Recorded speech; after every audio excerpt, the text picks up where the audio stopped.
প্রতি মাসে প্রায় ৪৫ থেকে ৫০ কোটি টাকার কাজ এই ডায়মন্ড হারবারে হয়েছে। প্রতি মাসে ৫০ কোটি মানে প্রতিদিন ১.৫ কোটি টাকার কাজ এই ডায়মন্ড হারবার লোকসভা কেন্দ্রে গত ১১ বছরে প্রত্যেক দিন আমরা করেছি। আমি ভারতবর্ষে যত সাংসদ রয়েছে আমি তাদের বলছি, আপনারা যদি পারেন তৃণমূলের সাথে কুৎসার লড়াই না করে আর বাংলায় বিরোধী দলের যে সাংসদরা রয়েছে আপনারা জায়গা বাছুন, আপনার রিপোর্ট কার্ড নিয়ে আসুন, আর আমি নিঃশব্দ বিপ্লব 2025-এর বইটা নিয়ে যাব। কে কোথায় কি কাজ করেছেন নির্বাচিত হওয়ার পর তথ্য পরিসংখ্যান মানুষের কাছে তুলে ধরুন। জনতার ময়দানে লড়াই হোক, মানুষের কাছে আপনারা আপনাদের রিপোর্ট কার্ড প্রকাশ করুন, আমরা আমাদের রিপোর্ট কার্ড প্রকাশ করব। তারপর শেষ বিচারটা মানুষ করুক। 2014 সালে আমি নির্বাচিত হওয়ার পর চেষ্টা করেছি, আমি যখন প্রথমবার প্রচারে ডায়মন্ড হারবারে আসি, আমি প্রচারে আসতে গিয়ে দেখেছি 2011 সালে আমাদের সরকার ক্ষমতায় এসছে, 2-3 বছরে সব কাজ হয় না। কোথাও জলের সমস্যা, কোথাও রাস্তার সমস্যা, কোথাও পরিকাঠামোগত উন্নয়ন, কোথাও নিকাশি সমস্যা। আমি মানুষকে কথা দিয়েছিলাম যে আমি চেষ্টা করব, কিন্তু ত্রুটির কোনো আমি রাখবো না, আমি ত্রুটির কোনো রকম কোনো বিকল্প রাখবো না। আমি চেষ্টা করব আমার মতো করে কাজ করে মানুষের কাছে মানুষের মতো করে রাস্তা, জল, বিদ্যুৎ পরিষেবা, স্বাস্থ্য পরিষেবা, নিকাশি ব্যবস্থার পরিষেবা পৌঁছে দেওয়া। আমি আপনাদের বলতে পারি, ফলতা মথুরাপুর জলের প্রকল্প ভারতবর্ষের মধ্যে সবথেকে বড় প্রকল্প। আমি আপনাদের বলতে পারি, যেখান থেকে জল নিয়ে প্ল্যান্ট করা হচ্ছিল সেই ডোঙারিয়ার আবার দ্বিতীয় প্ল্যান্ট তৈরি করা হয়েছে ৫৬৫ কোটি টাকা খরচা করে, যেখানে আরো ৩ লক্ষ লোককে জলের ব্যবস্থা আমাদের সরকার করে দিয়েছে। কাজ চলছে, শীঘ্রই শেষ হবে। আমি আপনাদের দায়িত্ব নিয়ে বলতে পারি, প্রায় পথশ্রী 2, পথশ্রী 3 এই দুটোতে প্রায় ৫০০ কোটি টাকার বেশি রাস্তা, গ্রামীণ রাস্তা আমরা ডায়মন্ড হারবার লোকসভায় করেছি। বজবজে চড়িয়াল আমি কথা দিয়েছিলাম যে 2024-এর আগে যদি দ্বিতীয় লেন স্টার্ট করতে না পারি আপনাদের কাছে ভোট চাইতে আসবো না, মুখ দেখাতে আসবো না। 2024-এর ফেব্রুয়ারিতে 4 দশকের চড়িয়াল খালের রাস্তার ব্রিজের দাবি মমতা ব্যানার্জির সরকার পূর্ণ করেছে এবং কথা দিয়ে কথা রেখেছে। শুধু তাই নয়, সম্প্রীতি flyover, Budge Budge trunk road, মেটিয়া Buruj মহেশতলায়, পূজালিতে sluice gate, জলের ব্যবস্থা, মাল্টি সুপার স্পেশালিটি হাসপাতাল, উমেন্স ইউনিভার্সিটি ডায়মন্ড হারবারে, ব্লকে ITI, পলিটেকনিক আমাদের সরকার করেছে গত 14 বছরে। আর 11 বছরে আমি সাংসদ হওয়ার পরে কথা দিয়েছিলাম এই আমতলায় বাস টার্মিনাস হবে, আমতলায় বাস টার্মিনাস হয়েছে। বলেছিলাম আমতলা রুরাল হাসপাতালের পরিকাঠামোগত উন্নয়ন আমাদের সরকার করবে, আমরা করেছি। মুচিসা হাসপাতালের জন্য প্রায় 6 কোটি টাকা বরাদ্দ করেছে আমাদের রাজ্য সরকার, কাজ শুরু হয়ে গেছে, অতি শীঘ্রই শেষ হবে। আমি কথা দিয়েছিলাম যে আমতলায় প্রেক্ষাগৃহ হবে, আমরা করেছি। আমরা কথা দিয়ে কথা রাখার লোক। আমি বলেছিলাম 2022 সালে যে আমরা প্রত্যেকটা বয়োজ্যেষ্ঠদের বার্ধক্য ভাতা দেব। 2023 সালে আবার আমি তৃণমূলের নবজোয়ার শেষ হওয়ার পরে যখন নিঃশব্দ বিপ্লব করি, আমি বলেছিলাম আমাকে 6 মাস সময় দিন, 6 মাসের মধ্যে যদি কোনো রকম কোথাও সহযোগিতা না পাই তাহলে আমার যতটুকু সামর্থ্য, সীমাবদ্ধ এখতিয়ার ক্ষমতা রয়েছে, ডায়মন্ড হারবার লোকসভা থেকে ৭৬,০০০ প্রবীণ নাগরিকদের আমরা বার্ধক্য ভাতা দেব। সেই কথা আমি পূরণ করে 2024-এর 7ই জানুয়ারি বিষ্ণুপুরের পৈলানের মাটি থেকে শ্রদ্ধার্ঘ্য ঘোষণা করেছিলাম। আজও ৭৬,০০০ ডায়মন্ড হারবারের প্রবীণ নাগরিকেরা বার্ধক্য ভাতা পাচ্ছে। কি মায়েরা পাচ্ছেন কিনা? যারা আছেন হাত তুলে বলুন, যারা আছেন ৬০-এর ঊর্ধ্বে যাদের বয়স, প্রবীণ নাগরিক যারা বার্ধক্য ভাতা পাচ্ছেন কিনা? যারা ৬০-এর উপরে বয়স প্রবীণ যারা রয়েছেন পাচ্ছেন কিনা? হাত তুলে বলুন পাচ্ছেন। আমি আপনাদের একটা চিঠি দেখাবো। আপনারা মনে করেন যে একজন জনপ্রতিনিধির কাজ মানুষকে পরিষেবা দেওয়া, হ্যাঁ কি না? হ্যাঁ কি না?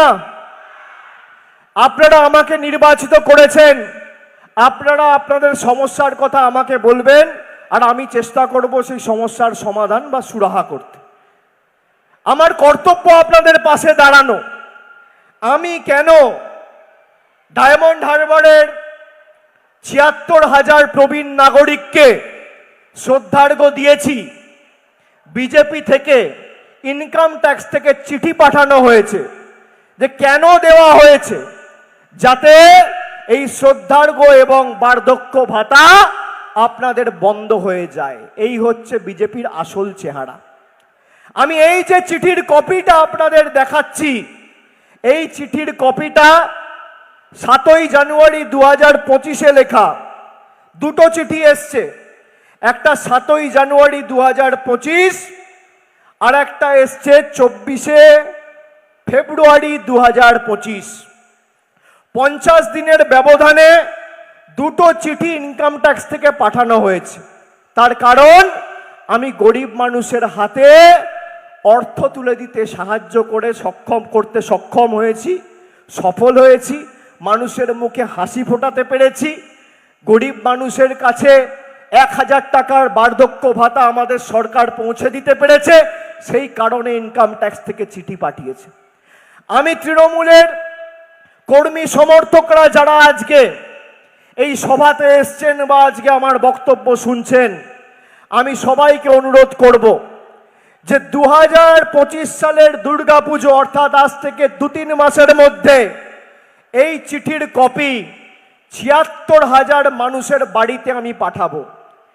যে আমি আপনাদের পরিষেবা দিতে চাই, আমাদের সরকার আপনাদের পরিষেবা দিতে চায়, আর বিজেপি বাধা সৃষ্টি করে, বিজেপি কি করে বিঘ্ন করে, কি করে বাধা বিঘ্ন তৈরি করে, কি করে উন্নয়ন বাধাপ্রাপ্ত হতে পারে, কি করে আপনার টাকা আপনি না পান, আপনার টাকা তুলে নিয়ে গুজরাটে চলে যেতে পারে, উত্তরপ্রদেশে চলে যেতে পারে, সেই প্রচেষ্টায় লিপ্ত হয়েছে।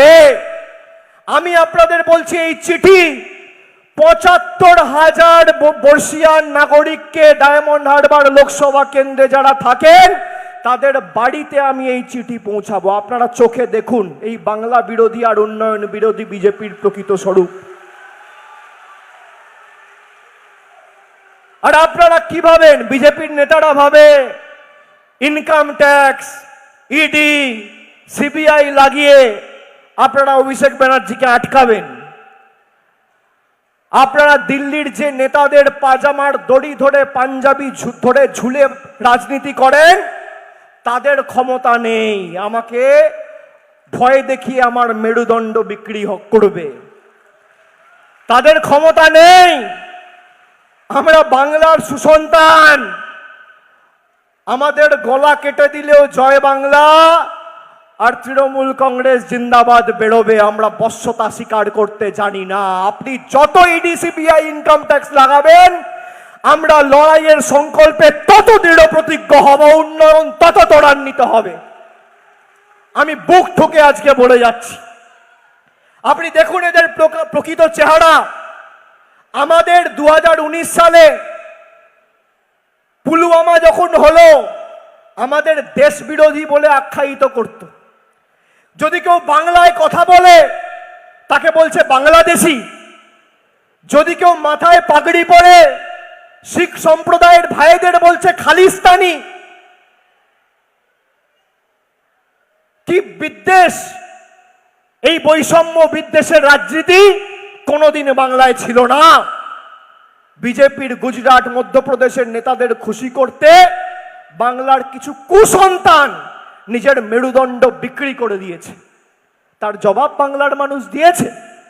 কিন্তু আজকে আপনারা দেখুন, যারা আমাদের দেশ বিরোধী বলে আখ্যায়িত করত, আজকে সর্বদলীয় যখন ডেলিগেশন প্রতিনিধি দল 5টা দেশে গেল, আমাকে সেই ডেলিগেশনের সদস্য করে আমার দল পাঠিয়েছিল, সেখানে গিয়ে আমি দেশের কথা বলেছি।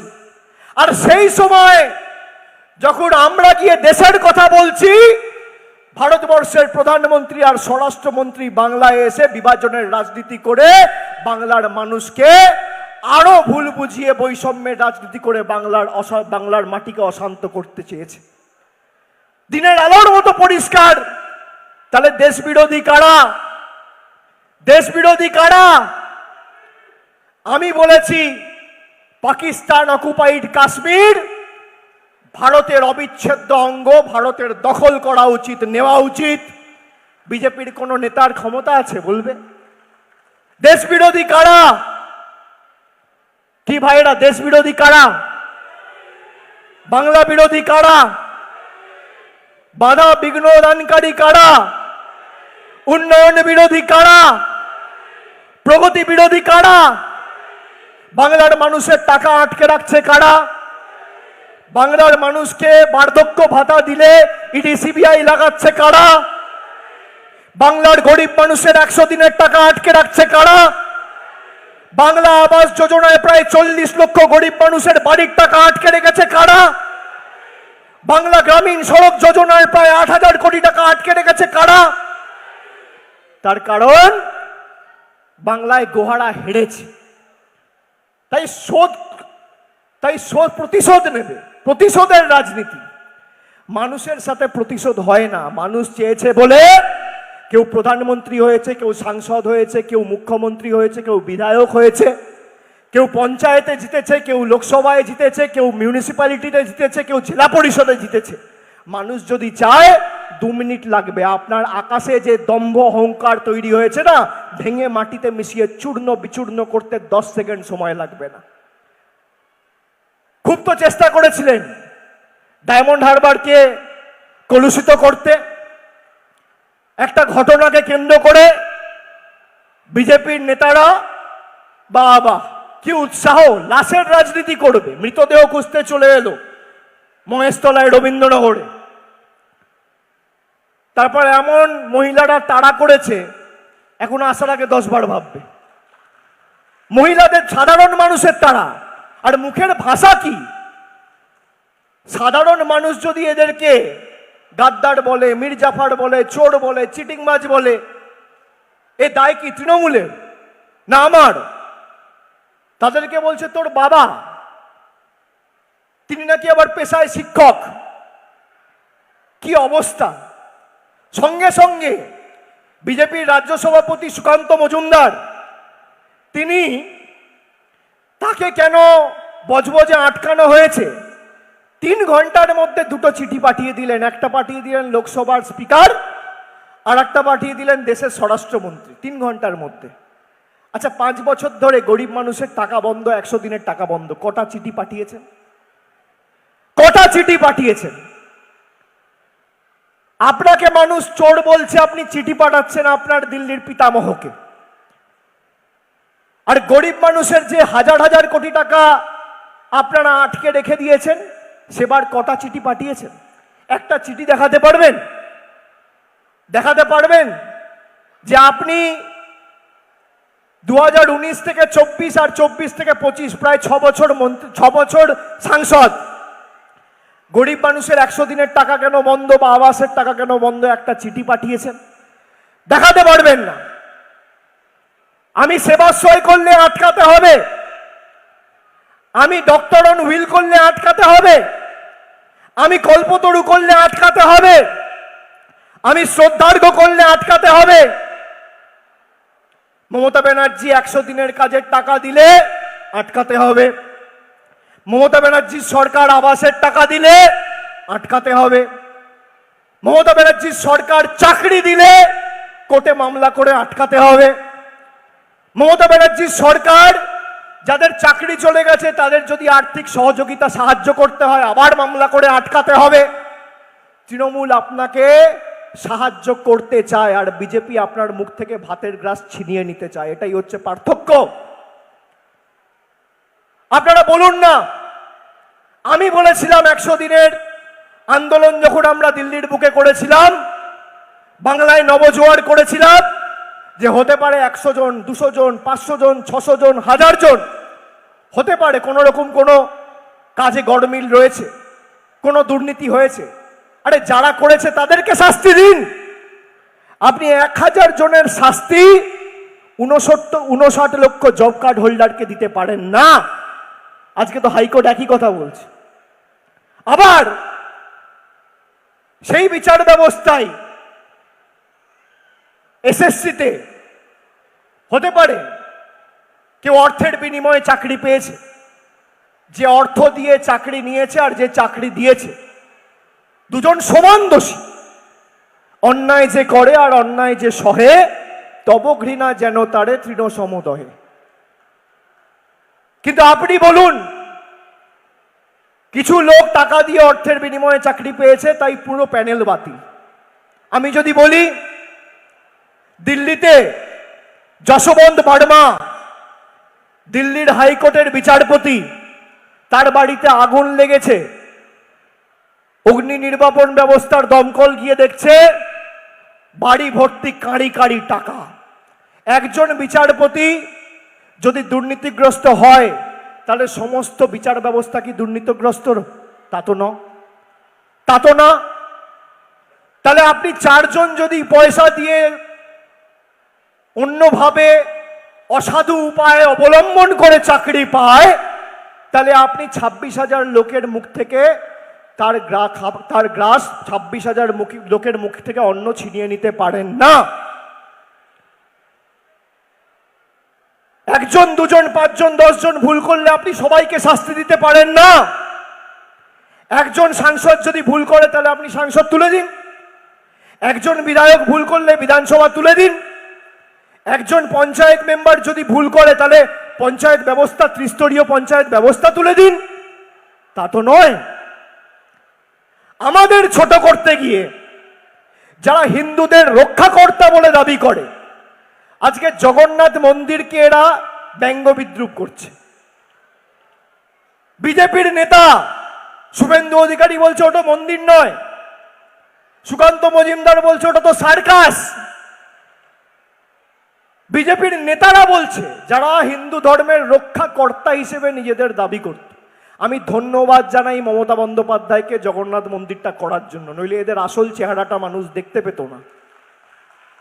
আমি ধন্যবাদ জানাই রাজ্য সরকারকে, না হলে এদের আসল চেহারাটা, প্রকৃত স্বরূপটা আপনারা দেখতে পেতেন না। আপনারা ভাবুন তো, মমতা ব্যানার্জিকে, মামাটি মানুষের সরকারকে পশ্চিমবাংলাকে ছোট করতে গিয়ে বলছে যে মমতা ব্যানার্জির সরকারের থেকে বাংলাদেশের মোহাম্মদ ইউনুসের সরকার ভালো। আর এরা আমাদেরকে বাংলাদেশি বলে, এরা বাংলাদেশকে সার্টিফিকেট দিচ্ছে। কেন্দ্রীয় স্বরাষ্ট্রমন্ত্রী বাংলায় এসে বলতো, দিদি आपका सरकार तो सब बांग्लादेशियों को घुसा दिया। তার দলের নেতা বলছে বাংলাদেশের ইউনুসের সরকার ভালো মমতা ব্যানার্জি সরকার থেকে। আর সেই ইউনুস, তার সরকার কিভাবে বাংলাদেশের সংখ্যালঘু অর্থাৎ হিন্দু সম্প্রদায়ের মানুষ, এবং শুধুমাত্র হিন্দু সম্প্রদায়ের লোকেদের নয়, এমনকি সাধু সন্তদের কিভাবে অত্যাচার করেছে। এখনো তারা জেলে।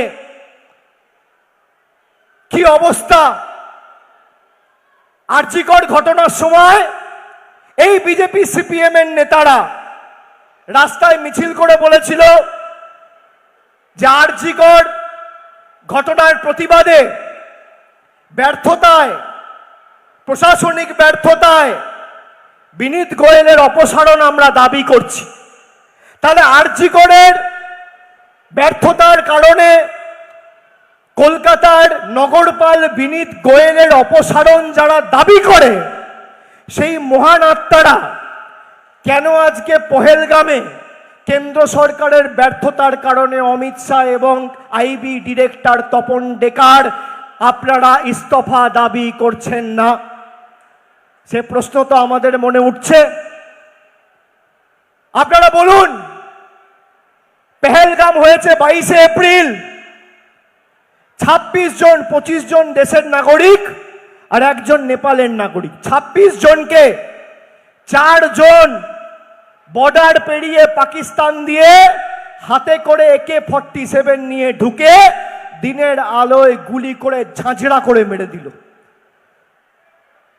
তারা আবার জঙ্গলে লুকিয়ে গেল, না পাকিস্তানে চলে গেল, না হাওয়ায় উধাও হয়ে গেল, এখনো কোনো খবর সরকারের কাছে নেই। তাহলে 26 জন মারা গেল কার ব্যর্থতায়? বর্ডারের দায়িত্বে কে? আইবির দায়িত্বে কে? সিআরপিএফ এর দায়িত্বে কে? সিআইএসএফ এর দায়িত্বে কে? তাহলে আরজিকর হলে যদি মমতা ব্যানার্জির পদত্যাগ দাবি করেন, পহেলগাম হলে তৃণমূল অমিত শাহর পদত্যাগ দাবি করবে না কেন? কেন? এই সংবাদ মাধ্যমগুলো এখানে আছে, একটারও বুকের পাঁটা নেই। বিকেলবেলা দেখি টকশো করুন, যে যারা দিনের পর দিন, মাসের পর মাস, অগস্ট, সেপ্টেম্বর, অক্টোবর মমতা ব্যানার্জির বাপ্পাপান্ত, তৃণমূলের বাপ্পাপান্ত, সরকারের বাপ্পাপান্ত করেছিলেন, তারা আজকে প্রশ্ন করতে পারেন যে 26 জন মারা যাওয়ার পর 22শে এপ্রিল ঘটনা ঘটেছে, তার 20 দিনের মাথায় মে মাসের 20 তারিখে আবার সেই একই আইবি চিফ তপন ডেকাকে, যার ব্যর্থতার কারণে পেহেলগাম হয়েছে, তার মেয়াদ বৃদ্ধি করা হয়েছে। কেউ প্রশ্ন করতে পারবে? কেউ করতে পারবে না। এরা গণতন্ত্রের কথা বলে, এরা সততার কথা বলে, এরা ধর্মনিরপেক্ষতার কথা বলে, এরা আমাদের শেখায় যে কিভাবে সরকার চালানো উচিত। 2011 সালের আগে বাংলায় এসছিলেন, সরকার থেকেও ছিল না যে রাস্তাঘাটগুলো দিয়ে এখন যান না, হেলিকপ্টার নিয়ে জঙ্গলমহলে নামেন, এদিকে সাগরে আসেন, কিছু ছিল না।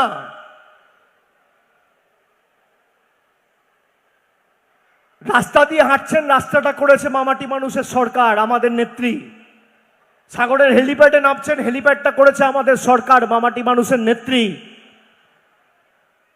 আপনাদের লোকেরা যদি আগামী দিন হাসপাতালে চিকিৎসা করাতে যায়, আমরা কোনোদিন ধর্মের বিভাজনের ভিত্তিতে বা রাজনৈতিক মতাদর্শের ভিত্তিতে আমরা বিভাজন করে বলি না এ বিজেপি, এ সিপিএম, এ কংগ্রেস, এ তৃণমূল।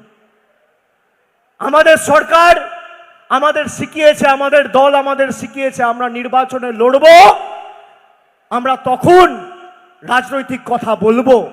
নির্বাচনে জেতার পর আমাদের কোনো ধর্ম নেই, একটাই ধর্ম, মানব ধর্ম, মানুষকে পরিষেবা দেওয়া।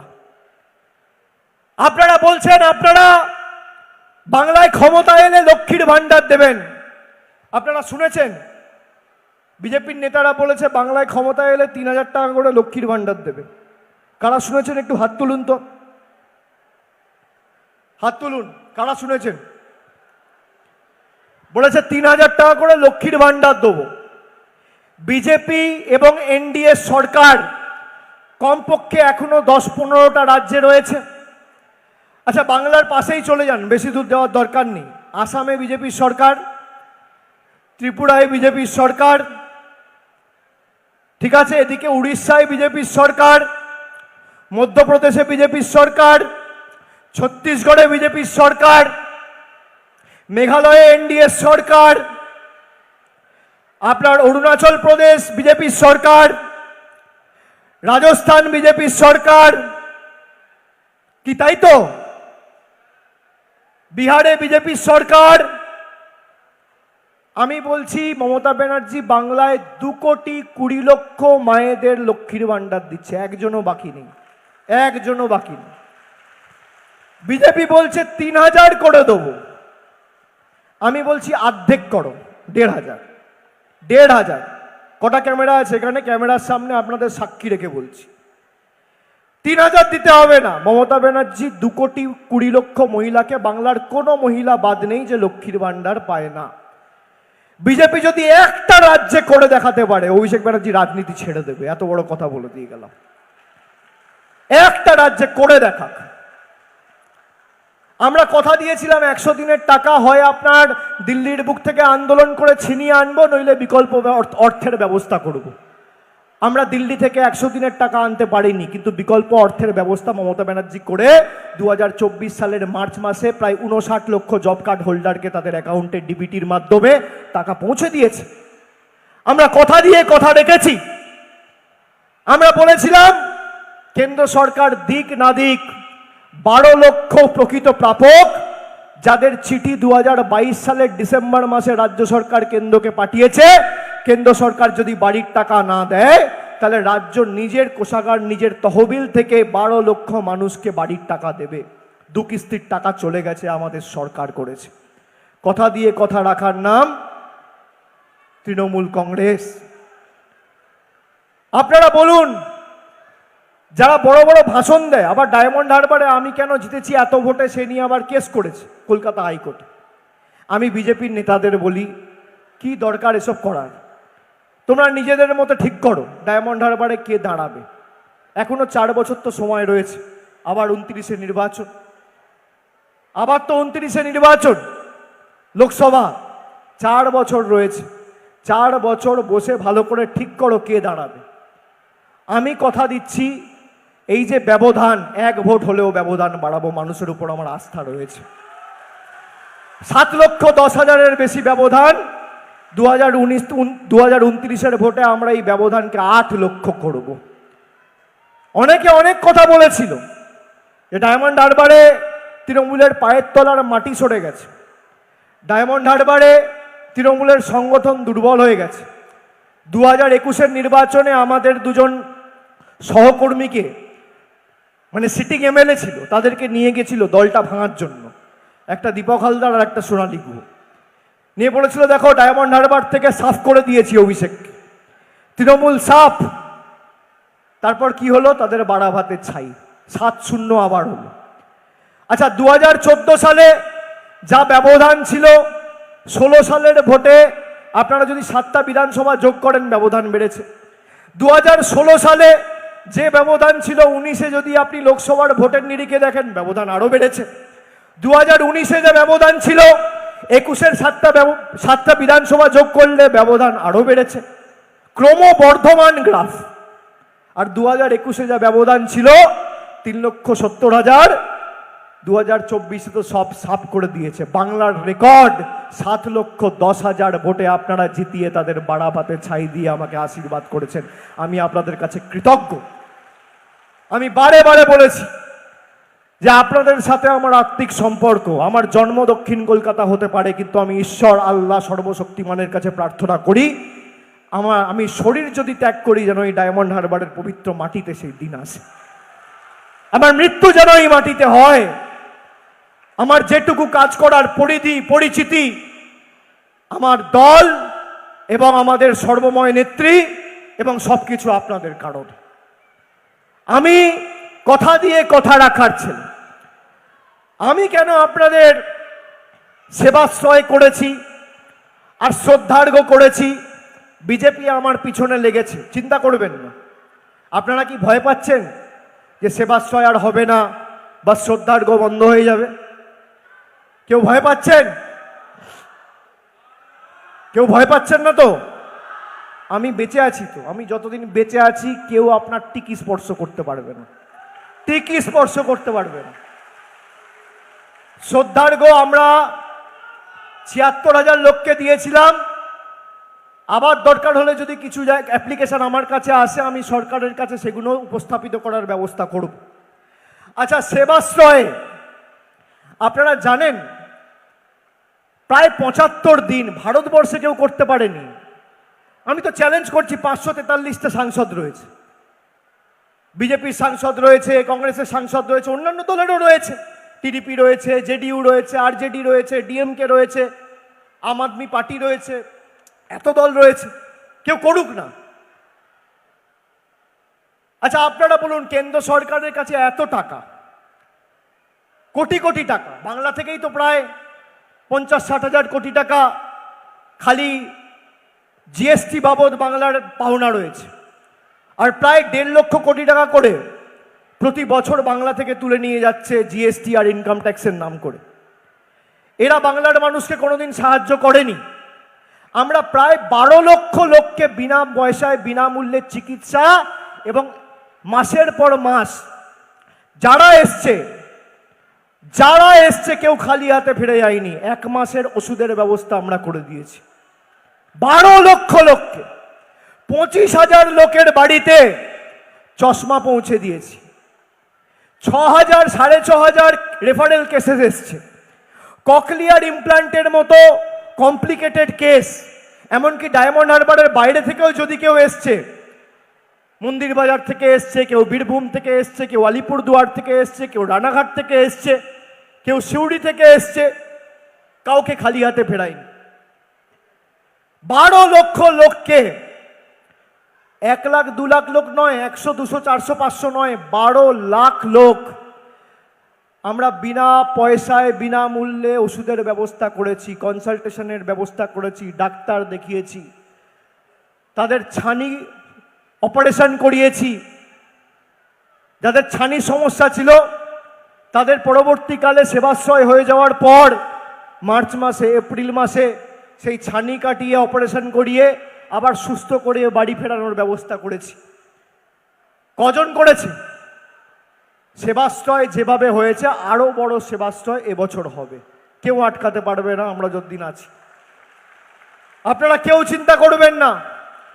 বিজেপি বলেছিল লক্ষ্মীর ভান্ডার বন্ধ করে দেবো 2024-এর নির্বাচনের আগে, পেরেছে কি? লক্ষ্মীর ভান্ডার পাচ্ছেন না? হাত তুলে বলুন পাচ্ছেন কি পাচ্ছেন না? আপনি লক্ষ্মীর ভান্ডার পাবেন, আপনি শ্রদ্ধার্ঘ্য পাবেন, আপনি সেবাশ্রয় সুবিধা পাবেন, আপনি সব পাবেন যতদিন আমাদের মামাটি মানুষ সরকার রয়েছে, মমতা ব্যানার্জি রয়েছে। চিন্তা করবেন না। এরা চেষ্টা করবে বাধা বিঘ্ন তৈরি করে। আমরা বাংলায় বলি না কি পারে না, কাঠিবাজ। কিছু লোক আছে খালি কাঠিবাজি করে। এই বিজেপি হচ্ছে কাঠিবাজ, পারে না, কিছু লড়তে পারবে না। খালি কি করে এসে মানুষের পরিষেবায় একটা বাধা বিঘ্ন তৈরি করা যেতে পারে, কি করে এসে মানুষের পরিষেবাটা যাতে মানুষ অব্দি না পৌঁছায় তার ব্যবস্থা করা যেতে পারে। তৃণমূলকে টাইট দিতে গিয়ে মানুষকে টাইট দিচ্ছে, বাংলাকে টাইট দিচ্ছে। আপনি ভাবুন তো, কেন এদেরকে বাংলা বিরোধী বলি, কেন এদেরকে উন্নয়ন বিরোধী বলি? কোথায় কেন্দ্র সরকারের উচিত রাজ্য সরকারের সাথে সহযোগিতা করে মানুষকে পরিষেবা পৌঁছে দিতে, তা না করে গরিব মানুষের ভাতের টাকা পাতের টাকা মারছে। আর এরা এসে ডবল ইঞ্জিন সরকারের জ্ঞান দেয়। ডবল ইঞ্জিন সরকারের কি অবস্থা আপনারা দেখেছেন? দৈনন্দিন জীবনের নিত্য প্রয়োজনীয় জিনিসের মূল্য বৃদ্ধি আজকে কোথায়? প্রত্যেক 2 দিন 4 দিন অন্তর অন্তর করে হয় একটা বিমান দুর্ঘটনা, হয় একটা রেল দুর্ঘটনা, হয় একটা রাস্তা ভেঙে পড়ছে, হয় একটা ব্রিজ ভেঙে পড়ছে। আর কোথায় হচ্ছে? সব ডবল ইঞ্জিন রাজ্যগুলোতে। আপনারা দেখুন ডবল ইঞ্জিন। এই 7 দিন আগে মহারাষ্ট্রে একটা ব্রিজ ভেঙে প্রায় 6 জন মারা গেছে। কোথায় হয়েছে? মহারাষ্ট্র। ডবল ইঞ্জিন সরকার। 4 দিন 5 দিন অন্তর অন্তর কোথাও রাস্তা ভাঙছে, কোথাও ব্রিজ ভাঙছে, কোথাও বিমান দুর্ঘটনা, কোথাও রেল দুর্ঘটনা, আর কোনো তথ্য এরা প্রকাশ করে না। আমি আপনাদের বলছি, আমি 5টা প্রশ্ন এদেরকে জিজ্ঞেস করেছিলাম। আমি সর্বদলীয় প্রতিনিধি দলের সদস্য হিসেবে গেছি, আমি দেশের কথা বলেছি। তার কারণ আমি সেখানে দেশের প্রতিনিধি হিসেবে গেছিলাম। আমার রাজনৈতিক স্বার্থ কোনোদিন আমার দেশের স্বার্থের থেকে বড় হতে পারে না। এটাই বিজেপি আর আমাদের মধ্যে তফাৎ। দেশ আমাদের কাছে মায়ের মতো। আজকে যে 4 জন এই হত্যা লীলাটা করেছে, সেই 4 জন জঙ্গির খবর কি? কেন্দ্র সরকারের কাছে জবাব নেই। যার অপদার্থতার কারণেই হত্যালীলা হয়েছে, সেই আইবি চিফকে কেন তার মেয়াদ বৃদ্ধি করা হয়েছে? কেন্দ্র সরকারের কাছে জবাব নেই। আমরা পাকিস্তানি অকুপাইড কাশ্মীর কেন দখল করছি না, কেন পাকিস্তানের থেকে ছিনিয়ে নিচ্ছি না? কেন্দ্র সরকারের কাছে জবাব নেই। 33টা দেশে আমাদের প্রতিনিধি দল গেছে, এই 33টা দেশের মধ্যে কটা দেশ প্রকাশ্যে আমাদের সমর্থন জানিয়েছে? কেন্দ্র সরকারের কাছে জবাব নেই। গত 11 বছরে 2,05,000 কোটি টাকা বিদেশ মন্ত্রক খালি বিদেশ নীতিতে খরচা করেছে। কত টাকা? 2,05,000 কোটি টাকা। এই টাকা আপনার টাকা, আমার টাকা, আমাদের করের টাকা। এই টাকা খরচা করে কেন এই 180-90টা দেশের মধ্যে 10টা দেশও প্রকাশ্যে এসে বলছে না যে আমরা ভারতকে সমর্থন করি? এই টাকা গেল কোথায়? হিসাব কে দেবে? যারা নিজেদের পাহারাদার, চৌকিদার এইসব বলে দাবি করত, এই হিসেব দেওয়ার দায়িত্ব কার? হিসেব দেওয়ার দায়িত্ব কার? তৃণমূল তো নিজের রিপোর্ট কার্ড নিয়ে এসছে। বিজেপি গেলে বলবেন না রিপোর্ট কার্ডটা দেখাও? 2,05,000 কোটি টাকার বিদেশ নীতির টাকা কোথায় গেল? বিজেপি সরকার জবাব দাও। গরিব মানুষের 100 দিনের 8,000 কোটি টাকা কোথায় গেল? বিজেপি সরকার জবাব দাও। গরিব মানুষের 30 লক্ষ মানুষের বাড়ি এখনো পাওনা রয়েছে, 12 লক্ষ মানুষকে বাড়ি দেওয়ার পরও প্রায় 30 লক্ষ মানুষের বাড়ি পাওনা রয়েছে, এই টাকা কোথায় গেল? বিজেপি সরকার জবাব দাও। আজকের দিনে দাঁড়িয়ে বাংলার বকেয়া পাওনা 1,70,000 কোটি টাকার উপরে, এই টাকা কোথায় গেল? বিজেপি সরকার জবাব দাও। আপনারা জিজ্ঞেস করবেন না? বিজেপি নেতাদের বড় বড় ভাষণ, অপারেশন সিঁদুর। আমরা চাই যে 4 জন এই হত্যালীলা ঘটিয়েছে, যে কায়দায়, যেভাবে, যে বর্বরতার সাথে 26 জনকে হত্যা করা হয়েছে, যে ভাষায় এই জঙ্গি সংগঠনগুলো বোঝে, সে ভাষায় জবাব দাও আমরা চাই।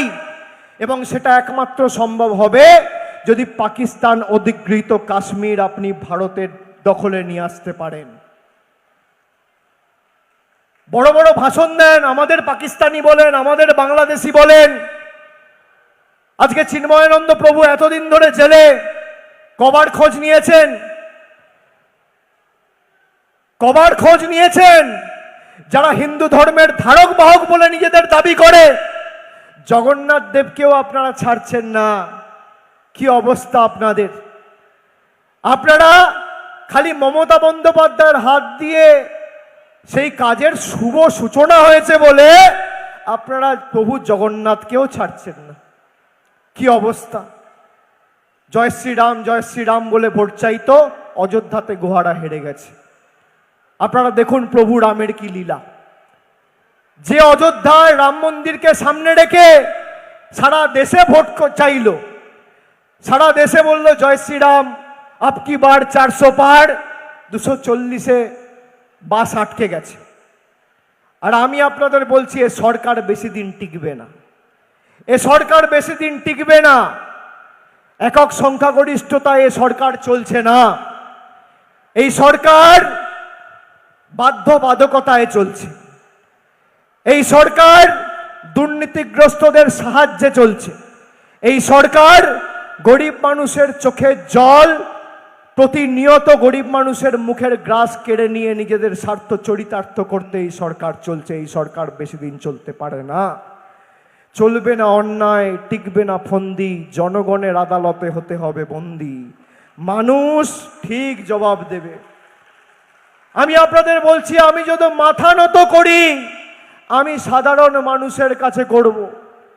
আমি বিজেপির জল্লাদ আর কেন্দ্র সরকারের জল্লাদদের কাছে মাথা নত করব না। 5 বছর ধরে এরা আমাকে যেভাবে ইডি সিবিআই দিয়ে দমাতে চেয়েছে, যতবার নোটিশ দিয়েছে আমি ততবার আরো শক্তি সঞ্চারিত করে ইডি অফিস আর সিবিআই অফিস থেকে বেরিয়ে এসেছি আপনাদের জন্য কাজ করব বলে।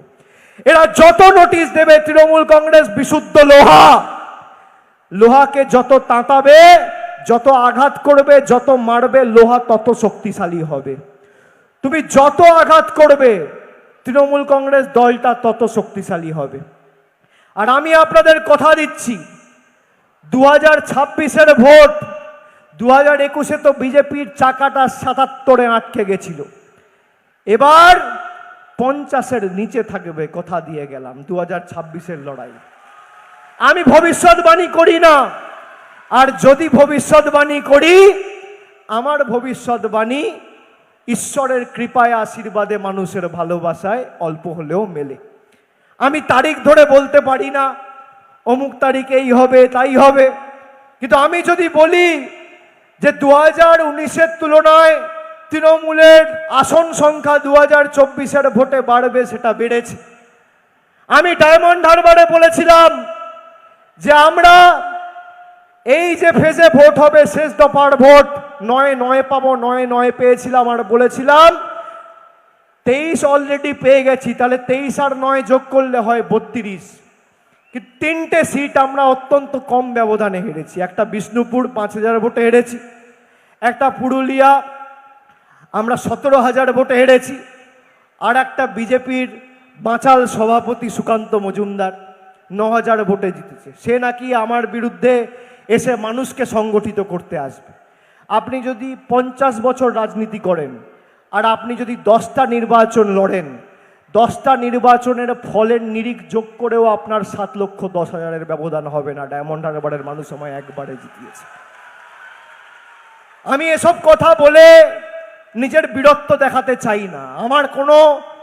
আমার কোনো ক্রেডিট নেই, ক্রেডিট মানুষের। মানুষ আমাকে জিতিয়েছে। যারা বলে বিজেপির নেতা শুভেন্দু অধিকারী যে মমতা ব্যানার্জি দিদি থেকে ঠাকুমা হয়ে যেতেন তিনি যদি না থাকতেন, তা তুমি তো গেছো 2020-তে, মমতা ব্যানার্জি 21-এ জিতলো কি করে, 24-এ জিতলো কি করে, 23-এর পঞ্চায়েতে জিতলো কি করে? আর এদের কপাল দেখুন, জবে থেকে এই এলিমেন্টটা বিজেপিতে গেছে, একটা নির্বাচনও বিজেপি জেতেনি। 2020-তে উপনির্বাচন হেরেছে, 2021-এ বিধানসভা হেরেছে, 2022-এর পুরসভা হেরেছে, 2023-এর পঞ্চায়েত হেরেছে, 2024-এর লোকসভা হেরেছে, 2025-এর উপনির্বাচন হেরেছে। গত 1 বছরে 11টা উপনির্বাচন হয়েছে বাংলায়, 11-0 তৃণমূলের পক্ষে হয়েছে, 11টাতেই বিজেপি হেরেছে। কি অবস্থা এদের! আগে বিজেপির রাহুর দশা চলছিল, শনির দশা, আর এখন কেতুটা গিয়ে কেতু আর শনির দশা সংযোজিত হয়েছে। জবে থেকে গেছে সব নির্বাচন হেরেছে। এরা নাকি বাংলায় আবার অপারেশন সিন্দুর করবে, অপারেশন বেঙ্গল, মানে কি এমএলএ কেনাবেচা করবে। বন্ধু, তোমার কথায় তোমাকে বলি যে তুমি যে বলেছো দিদি থেকে পিসিমা হয়ে যেতে, মাসিমা হয়ে যেতে, মুখ্যমন্ত্রী হতে পারতেন না। মমতা ব্যানার্জি নিজের দমে মুখ্যমন্ত্রী হয়েছে। 34 বছরের সিপিএমের জগদ্দল পাথরকে মানুষের আশীর্বাদ নিয়ে সরিয়েছে। আর তোমাকেও বলে রাখি, তুমি দাদা থেকে কাকা, কাকা থেকে জেঠু, আমি এই ভাষা ব্যবহার করি না, কিন্তু তুমি এই ভাষাই বোঝো, আমার কিছু করার নেই। তুমি দাদা থেকে কাকু, কাকু থেকে জেঠু, আর জেঠু থেকে দাদু হবে।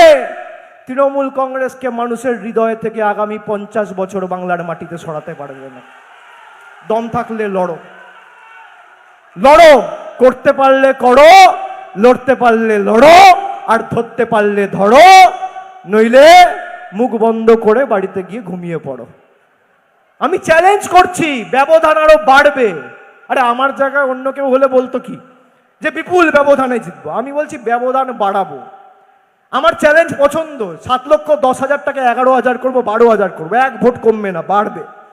আমার আস্থা মানুষের প্রতি, আমার আস্থা তৃণমূলের কর্মীদের প্রতি, আমার আস্থা তৃণমূলের বুথে বসা কর্মীদের উপর। তার কারণ তারা সারা বছর মানুষের পাশে থাকে। মানুষের বিপদে আপদে মানুষ কাউকে পাক না পাক, তৃণমূল কর্মীরাই ছুটে যায়। আমরা সবসময় মানুষের পাশে দাঁড়িয়েছি, আর আগামী দিনও ব্যতিক্রম হবে না। যাই হোক, সভা অনেকক্ষণ শুরু হয়েছে, 5:30 বাজে, 3টে সভা শুরু হয়েছে, প্রায় 2.5 ঘন্টা হতে চলল। যারা এসছেন আপনারা বইগুলো নিয়ে যাবেন, এবং এলাকায় যাতে সার্বিকভাবে আমরা কি কাজ করেছি মানুষ জানতে পারে, মানুষ বুঝতে পারে, সেটা আপনারা সুনিশ্চিত করবেন। এবং বিজেপির কুৎসার ধারাবাহিক জবাব যেভাবে আমরা দিয়েছি একইভাবে দিতে হবে। আমরা যেমন নিঃশব্দ বিপ্লব করেছি, বিজেপি করেছে সশব্দে কুৎসা, নিঃশব্দ বিপ্লবের উল্টো। তো কুৎসার জবাব নিঃশব্দ বিপ্লবের মাধ্যমে মানুষকে তথ্য পরিসংখ্যানের নিরিখে আমরা দিয়েছি, আগামী দিনও দেবো। আমি সকলকে আরেকবার ধন্যবাদ, কৃতজ্ঞতা, প্রণাম জানিয়ে, আমার অভিনন্দন জানিয়ে, আমার শ্রদ্ধা নিবেদন করে, প্রবীণ যারা এসছেন তাদের সকলকে আপনাদের পায়ে হাত দিয়ে আমি প্রণাম করে, আর সমবয়সী সহযোদ্ধা যারা এসছেন তাদের সকলকে শুভেচ্ছা ভালোবাসা জানিয়ে, মায়েদেরকে আমার কৃতজ্ঞতা জানিয়ে আমি আমার বক্তব্য এখানেই শেষ করলাম। জয় হিন্দ, বন্দে মাতরম, তৃণমূল কংগ্রেস জিন্দাবাদ, মমতা বন্দ্যোপাধ্যায় জিন্দাবাদ, মা মাটি মানুষ জিন্দাবাদ। জয় বাংলা, জয় বাংলা, জয় বাংলা, জয় বাংলা। জোরে বলুন, জয় বাংলা, জয় বাংলা, জয় বাংলা, জয় বাংলা, জয় বাংলা, জয় বাংলা, জয় বাংলা, জয় বাংলা, জয় বাংলা, জয় বাংলা, জয় বাংলা, জয় বাংলা, জয় বাংলা, জয় বাংলা, জয় বাংলা, জয় বাংলা। অনেক অনেক ধন্যবাদ, নমস্কার।